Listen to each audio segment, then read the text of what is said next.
Hi, I'm Kevin Braswell, and welcome to our video module on Universal Design for Learning, or UDL for short. In this module, we'll explore the principles and practices that make education accessible and effective for all learners. This training is a result of a special collaboration between the Alabama State Department of Education, Special Education Services, United Ability, and Accessing Potential through Assistive Technology. These programs have worked with professionals from around Alabama to create meaningful learning opportunities for you. We hope that you gain valuable knowledge that can support you and your students. So let's get started. Hello everyone, I'm Jessica McKay, and welcome to Universal Design for Learning, an introduction. What we're going to be talking about is very big and can lead us down many paths, but this video is just an introduction. Something that lets you have a good definition of universal design, gives you the ability to start seeing it in your classrooms, and hopefully entices you to learn more about it on your own. Let's activate our background knowledge. Over the years, you may have heard the phrase universal design for learning in education circles. Maybe hearing the phrase UDL immediately conjures images of brains and word clouds. Maybe you've heard things like learner variability or designing to the edges. Or is UDL the thing that gets said during your scheduled PD and it means absolutely nothing to you? One reason why you might be hearing about universal design for learning more and more is its increasing inclusion in legislation, policies, and standards. This is statewide and nationally. The Higher Education Opportunity Act from 2008 provided us with a definition of UDL that we see recognized in several of these federal laws and policies, including the Every Student Succeeds Act. We also hear it being talked about in the National Education Technology Plan, and Alabama has included Universal Design for Learning in its standards for early learning and development from 2023. As we begin our journey today, I want to provide some common vocabulary and language that we use when we're talking about UDL. And the first place that we'll start is from CAST.org. Universal Design for Learning is a framework to improve and optimize teaching and learning for all people based on scientific insights into how humans learn. Now let's take a moment to look at this definition. First, it's a framework, something that gives us guidance and structure. Improve and optimize teaching and learning. To me, that means as an educator, I already take what's in my tool belt and use it effectively for all people. This is not just for our special education students or our gifted students. This is for all of us. And because I'm a big fan, scientific insight, research, and deliberate study. The next definition we will review is from the Higher Education Opportunity Act. Universal Design for Learning means a scientifically valid framework for guiding educational practice that A, provides flexibilities in the way information is presented, in the way students respond or demonstrate knowledge and skills, and in the ways students are engaged, and B, reduces barriers in instruction, provides appropriate accommodations, supports, and challenges, and maintains high achievement expectations for all students, including students with disabilities and students who are limited English proficient. So this definition really provides a more explicit purpose of the framework we talked about earlier. Continuing with this image of building a common language, let's review some misconceptions about UDL and what it actually is. UDL is an initiative or a program. It's just one more thing. While some districts and schools may create a quote-unquote UDL initiative, I want you to think of UDL as a philosophy, a way of thinking and seeing the world. To me, when I think of a district program, I think of a series of steps to follow, and then it's finished. When practicing UDL, you are never finished. You're always growing, changing, and learning. It's taking the ideas and research and applying it every day in the learning opportunities you create for your students. UDL is a prescriptive checklist. Now, this is usually in reference to the UDL guidelines that we will review shortly. It's not about ticking all the boxes. It's a reflective tool, something that can guide you. UDL is fixing lesson plans. Ideally, UDL is meaningful planning from the beginning and not retrofitting as needs arise. As educators, we are often given suggested lesson plans to cover the curriculum. We can use UDL to review those lesson plan suggestions and to design a lesson that clearly reflects the goals and the flexibility of our students to access and demonstrate knowledge. UDL is just making sure your materials are accessible. UDL is not just making sure that your videos have captions or that your students can access a text-to-speech reader, although those are important. UDL is minimizing barriers for all students by applying it to all aspects of learning, including instruction, assessment, and the learning environment. Let's talk about the UDL guidelines. This graphic organizational tool was created by CAST as a way to help educators when they are planning and designing. Just as Universal Design for Learning itself is based on research and feedback from those that implement it, the guidelines are a living and evolving idea. This version on display is 2.2, but version 3.0 is currently under development. I recommend visiting udlguidelines.cast.org to download your own copy of the guidelines and to explore the videos and resources that provide a variety of examples. So before we go into a more detailed explanation of the UDL guidelines, let's take a moment to orient ourselves with the structure of this graphic. We see a table with 3 colored columns going from left to right, starting with engagement that is colored green, and in the middle we have representation that's colored purple, and action expression on the right that is colored in blue. These columns represent our principles of universal design for learning. Underneath that main heading of the principles, you will see 3 layers or levels of guidelines that are organized under each of those principles, and we'll dive into what each of those mean. The first layer is access, followed by build, and the third layer is internalize. At the very bottom of the graphic, you will see what is called the ultimate goal of UDL. Let's begin with the principles of universal design for learning. When designing, we want to provide multiple means of engagement, representation, and action expression. Each principle is about activating or utilizing a network of the brain, which is illustrated in each of these principles. Engagement, we are addressing the affective network, or what we call the why of learning. Not only finding ways to motivate students, but making the environment safe and ready for them to learn. For representation, we are looking at the recognition network, or the what of learning. Here, we are providing ways for our students to access and organize information, helping them see patterns and relations. For action and expression, we're looking at our strategic networks, or the how of learning, supporting our students to plan, communicate, and collaborate, providing the opportunities that allow them to effectively demonstrate their knowledge. There are 3 guidelines for each principle, and they are organized horizontally to reflect their purpose towards our ultimate goal. The first set of guidelines is access. We want to create an accessible classroom and remove barriers for our learners. Under engagement, that means recruiting interest, showing the value of information or content, and making sure the student is ready to learn. Under representation, we provide options for perception, making sure our learners have the content in the format they need: Braille, audio, text. And under action and expression, we provide options for physical action. What methods are available for participation and response? We want to prevent barriers from students using their assistive technology.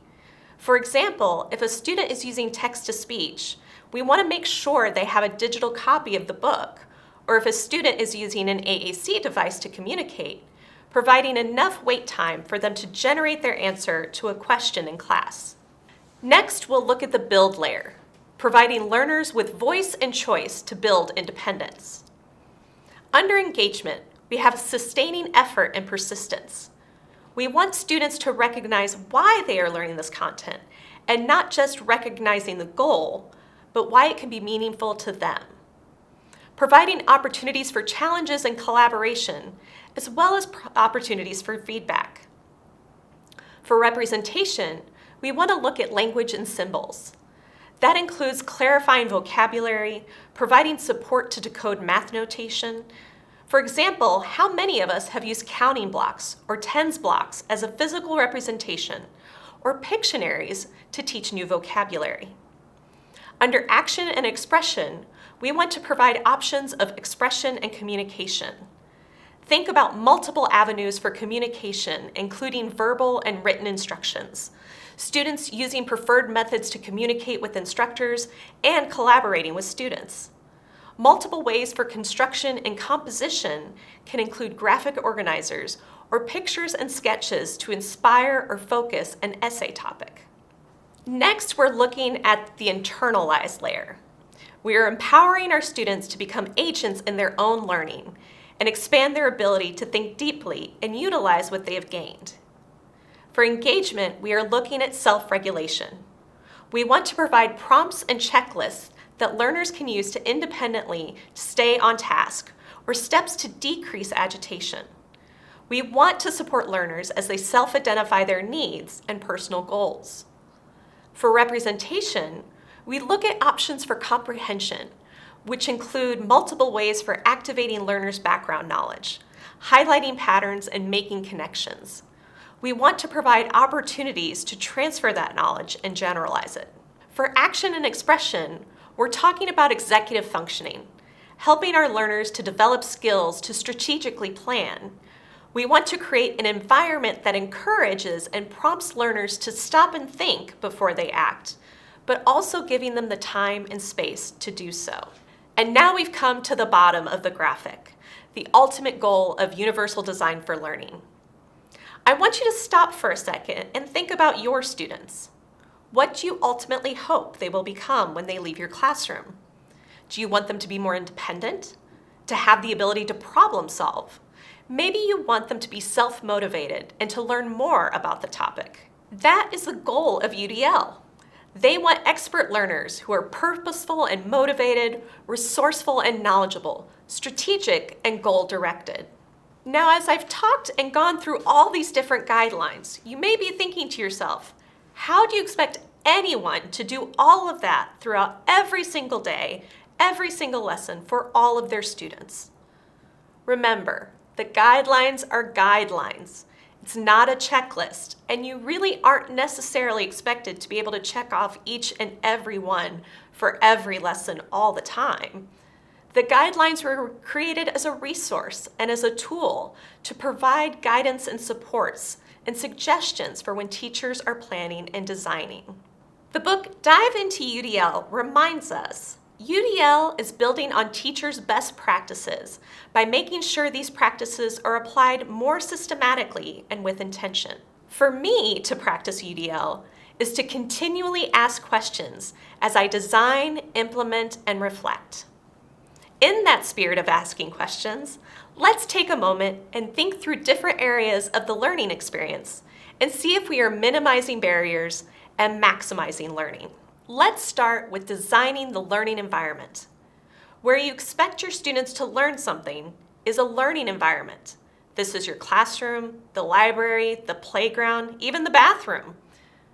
While we may not have the ability to redesign the whole school building, we need to recognize these spaces as a factor that can impact our students' learning and adjust where we can. But for today, let's just think about your classroom. What does this space communicate to your students? Is it welcoming? Are the walls covered in charts and graphics, making it difficult for your students to focus? Have you created meaningful spaces? I like to start with the teacher's desk. Is the teacher visible to their students, or have they created a fortress of solitude? Now, those fortresses can be beneficial. A student seeking help from their teacher may prefer some privacy than everyone knowing their business. Some classrooms like to create a quiet reading space. Does this design reflect that purpose? Is this reading corner inviting and encouraging students to explore new genres, or are they expected to dig through a random pile of books in the poorly lit area? Is your quiet area calm and soothing, with a few quiet fidgets nearby, or just a pillow and a beanbag chair with a suspicious stain?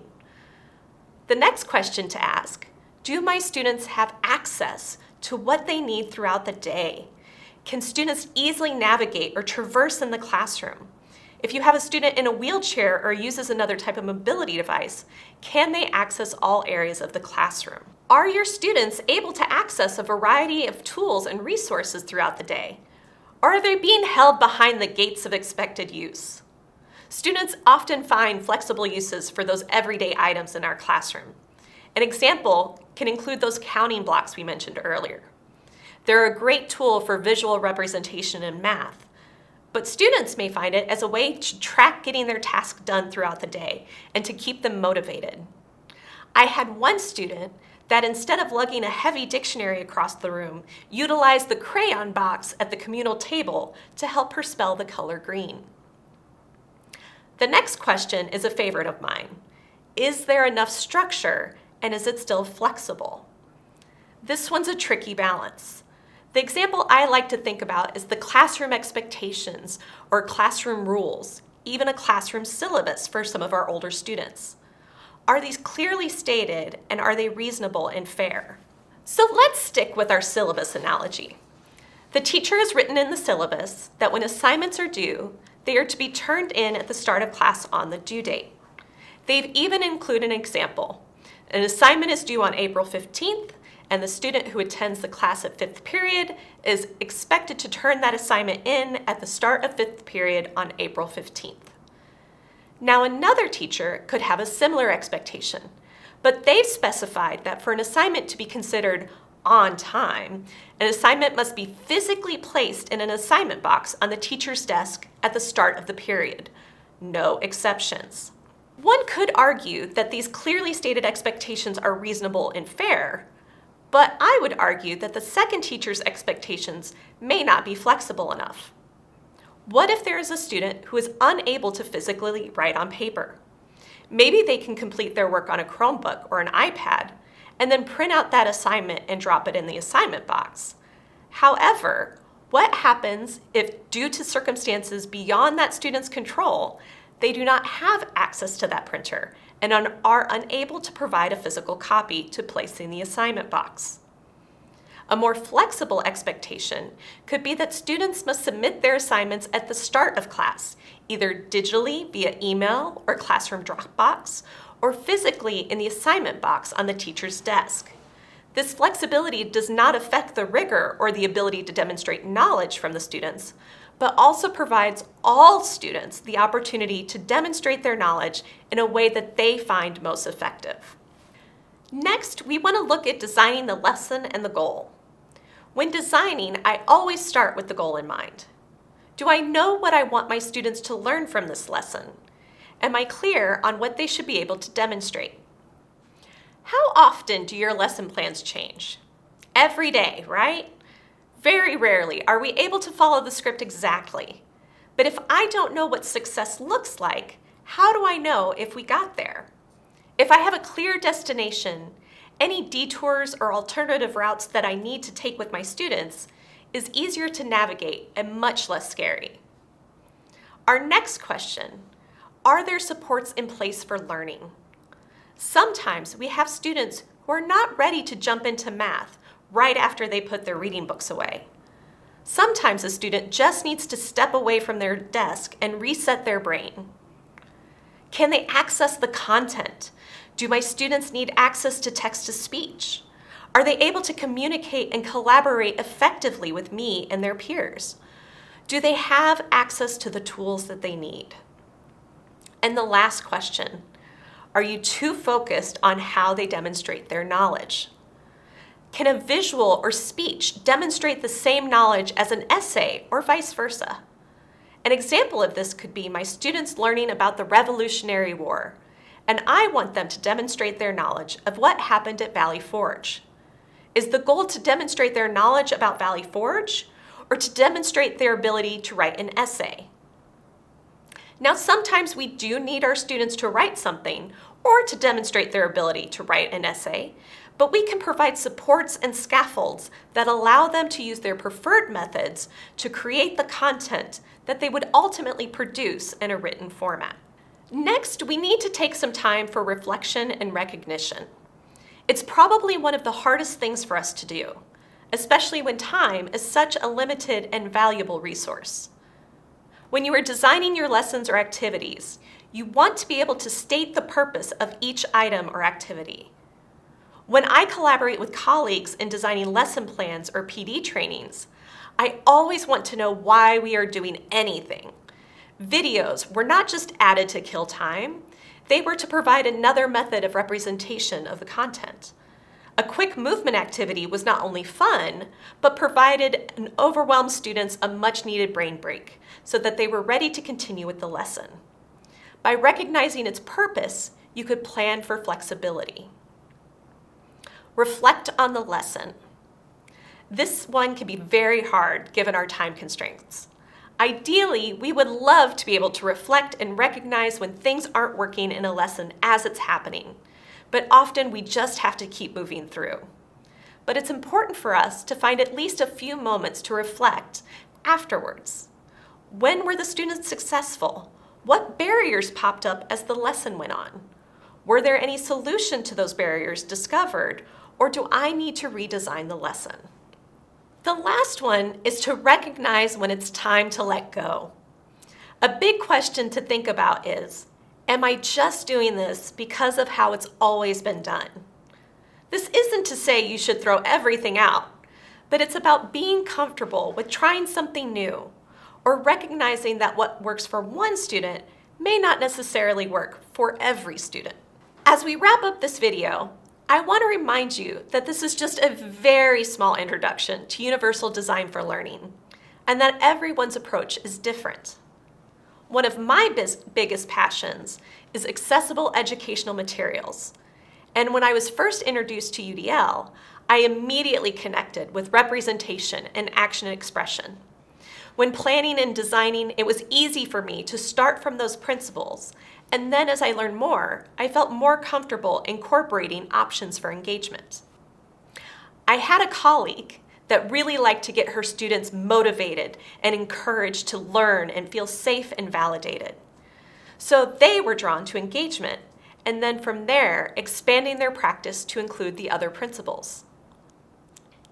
I distinctly remember working with a teacher in my school district, and they were really inspired with the idea of looking at their learning spaces and being able to reevaluate those spaces in their classroom and redesign or repurpose them. Or maybe you just want to take on one lesson or one classroom task that you could change for your students and get a better outcome. That is all to say that our journeys are different, but our goal is ultimately the same in Universal Design for Learning. We want to create learning environments and experiences that allow our students to grow and develop into independent learners, with the agency to engage with the curriculum, each other, and ultimately the world. As the credits roll, I'd like to acknowledge a few of my main resources. Of course, CAST at cast.org, and be sure to explore the guidelines at udlguidelines.cast.org. Dive into UDL by Luis Perez and Kendra Grant, and thank you to Kendra's images that are available on diveintoudl.com. Design and Deliver by Louis Lord Nelson, and The Space, A Guide for Educators by Rebecca Louise Hare and Dr. Robert Dillon. This may feel very, very daunting. Universal Design for Learning is such a huge and expanding topic as we learn more and more about each other and our students and the world around us. But remember, Universal Design for Learning is a journey. Enjoy the journey, enjoy the process as you grow and change. Hi, I'm Ashley with Accessing Potential Through Assistive Technology, APT for short. We are a program of the Alabama Department of Rehabilitation Services focused on helping people with disabilities reach their aptitudes and abilities through assistive technology. We provide services such as device demonstrations to assist individuals and their support staff with comparing features of assistive technology to make the best choice for their needs. Our partners across the state provide gently used durable medical equipment that can be acquired at no cost to the individual. We work closely with organizations to provide in-depth training to increase knowledge of assistive technology. In fact, you can request training for your team, school, or school system to support your AT goals. And finally, we offer a lending library to allow individuals to borrow assistive technology tools for 30 days for trial purposes, temporary accommodations while devices are being funded or repaired, or for professional development. We are working closely with the Alabama State Department of Education, Special Education Services, to ensure our lending library is filled with tools you can utilize for your students with disabilities. You can access our lending library by visiting al.atforall.com. Hello. As a member of the Alabama State Department of Education Special Education Services, I would like to thank you all for engaging in this module on assistive technology.